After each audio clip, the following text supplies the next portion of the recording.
मित्रों, आप सबों को नए साल की बहुत शुभकामनाएं। नए साल की शुरुआत भी यूपीए सरकार में एक भ्रष्टाचार के मामले की लीपापोती को लेकर हुई है। ये जो ऑगस्टा वेस्टलैंड हेलीकॉप्टर डील को कैंसिल किया गया है, ये मजबूरी में किया गया है। आज सरकार कह रही है कि इंटीग्रिटी क्लॉज का वायलेशन हुआ। तो जिस समय इंटीग्रिटी क्लॉज का वायलेशन हो रहा था, सरकार उस समय क्या कर रही थी? और अगर आज ऑगस्टा वेस्टलैंड डील कैंसिल हो गई है, तो जिनको पैसा दिया गया या जिनको पैसे देने की पेशकश की गई, उस कार्रवाई का क्या होगा, ये हम जानना चाहते हैं। इटली के मजिस्ट्रेट के सामने कई गंभीर बातें आई हैं इन्वेस्टिगेशन के दौरान।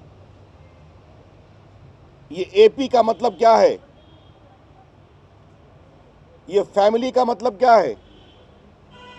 ये जो पेमेंट टू पॉलिटिकल हेड्स की बात सामने आई है, जो वहाँ आया है, उसमें फैमिली का नाम आया है, एपी का नाम ही आया है। तो जहाँ सरकार ने मजबूरी में ऑगस्टा वेस्टलैंड हेलीकॉप्टर की डील को कैंसिल किया है, वहीं पर हम ये मांग करना चाहेंगे कि जो पॉलिटिकल पेमेंट हुए हैं या बाकी पेमेंट हुई हैं एज स्लश मनी या डील मनी, इसका इन्वेस्टिगेशन बंद नहीं होना चाहिए। और हम एक और बड़ी बात उठाना चाहते हैं, इस सरकार में ऐसा क्या है कि जहां एक और देश की सेना को वेपन चाहिए,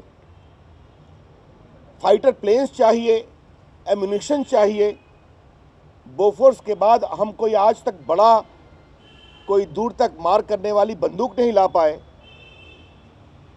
और जो भी डील होता है उसी में धंधेबाजी होती है।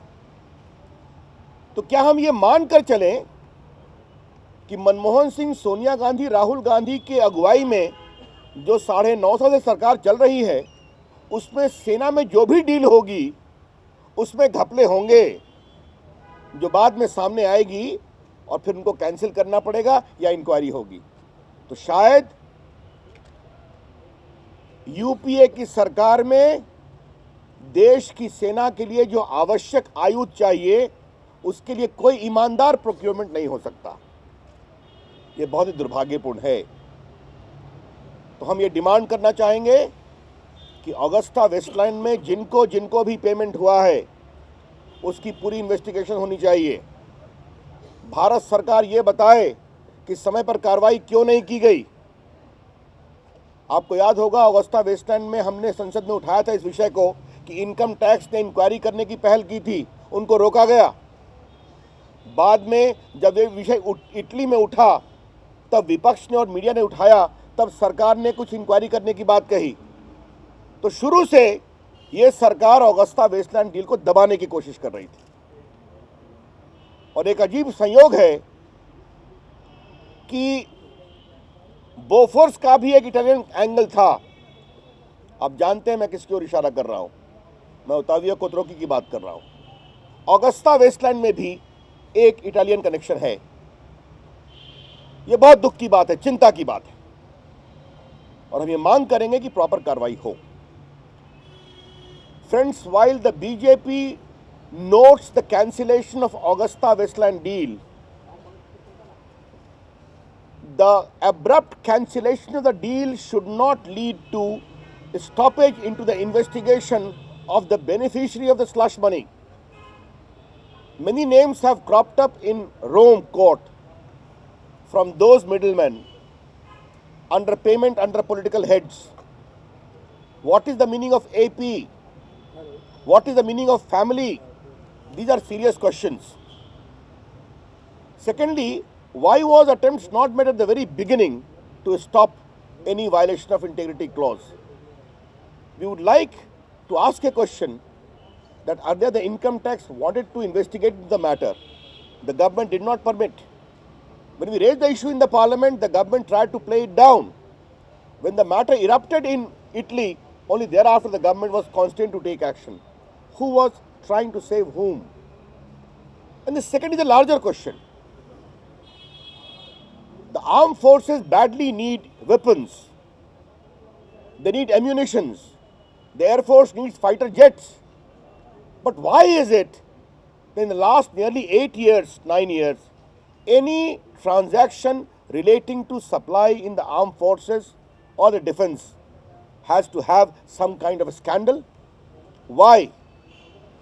Can the UPA government led by Manmohan Singh and advised by Sonia Ji and Rahul Gandhi cannot have a fair deal at all? Therefore, India is suffering the double whammy in a way. Forces want weapons. After Bofors, we do not have any powerful guns.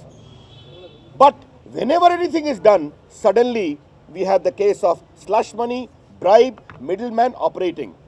I'm sorry to say, middlemen have become the most dominant force in the entire governance record of the UPA government. It is a matter of great sorrow. But yes, the BJP would like to reiterate that even though Augusta Westland deal has been cancelled, we would like a proper investigation into the role of middlemen, who paid whom, who shielded whom, must be explained. Thank you. Sir, on Ganguly case, sir, do you think the cabinet plans to take it up? Virbhadra Singh के मामले में नया खुलासा सामने आया है। आज एक अखबार में ये बात सामने आई है कि जब उस कंपनी को एक्सटेंशन दिया गया कॉन्ट्रैक्ट करने के लिए, तो उसने उसके पहले वीरभद्र सिंह की पत्नी को 60 लाख रुपए का एडिशनल पेमेंट किया गया है। अब वो लोन है क्या है, ये सब बातें आज विस्तार से मीडिया में छपी हैं। पहले भी ये बात हमारे वरिष्ठ नेता अरुण जेटली जी ने उठाई है कि clear case of quid pro को है कि जो कंपनी बार बार एक्सटेंशन के बावजूद काम नहीं पूरा की, उसको एक्सटेंशन दिया गया और उस एक्सटेंशन के बाद शेयर भी उस कंपनी के दूसरी कंपनी के परिवार को आते हैं, अनसिक्योर्ड लोन करोड़ों में दिए जाते हैं। और अब ये नया चैप्टर आया है कि फाइनल एक्सटेंशन के बाद के आसपास मुख्यमंत्री की पत्नी को 60 लाख रुपए दिए गए हैं। रोज परत दर परत खुल रही है। यह भ्रष्टाचार का गंभीर मामला है और बीजेपी मांग करती है कि राहुल गांधी, जिनमें एकाएक शुचिता और पारदर्शिता की आग की जागृति हुई है, तो हम राहुल गांधी से एक सवाल पूछना चाहेंगे। राहुल गांधी जी, आप 2G पे खामोश रहे। राहुल गांधी जी, आप कोलगेट पे खामोश रहे। राहुल गांधी जी, आप कॉमनवेल्थ पे खामोश रहे। क्या आप वीरभद्र सिंह के मामले में जो भ्रष्टाचार की परत दर परत रोज खुल रही है, कार्रवाई करेंगे? ये भाजपा जानना चाहती है, क्योंकि अरुण जेटली जी ने अपनी चिट्ठी में सारे डॉक्यूमेंट्स को रखा है और आज मीडिया में नए डॉक्यूमेंट सामने में आए। ये बहुत ही गंभीर विषय है। रविशंकर जी, पश्चिम बंगाल में एक पहले रेप हुआ, फिर रेप हुआ, उसको जला दिया गया। ये बंगाल के निर्भया कांड पर क्या कहेंगे? किस तरह से? ये बहुत दुर्भाग्यपूर्ण है। जिस तरह से वो घटना हुई है उसकी हम भर्त्सना करते हैं। अगर पुलिस ने समय पर कार्रवाई नहीं की, दुर्भाग्यपूर्ण है।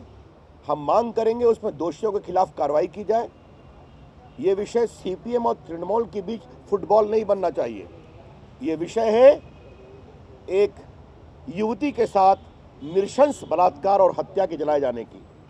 हम मांग करेंगे इसमें ईमानदारी से जांच हो, जो दोषी हों उनको पकड़ा जाए और अगर पुलिस ने समय से कार्रवाई नहीं किया, उनके खिलाफ भी कार्रवाई होनी चाहिए। Sir, on Ganguly case, you think there's been a lot of delay? It goes to the cabinet finally and goes to the president.